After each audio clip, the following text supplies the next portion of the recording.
وعد الله المؤمنين والمؤمنات جنات تجري من تحتها الأنهار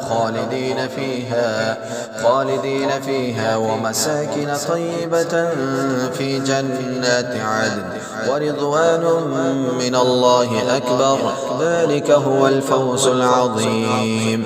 يا أيها النبي جاهد الكفار والمنافقين واغلظ عليهم ومأواهم جهنم وبئس المصير. يحلفون بالله ما قالوا ولقد قالوا كلمة الكفر وكفروا بعد إسلامهم وهموا بما لم ينالوا وما نقموا إلا أن أغناهم الله ورسوله من فضله، فإن يتوبوا يك خيرا لهم وإن يتولوا يعذبهم الله عذابا أليما في الدنيا والآخرة وما لهم في الأرض من ولي ولا نصير.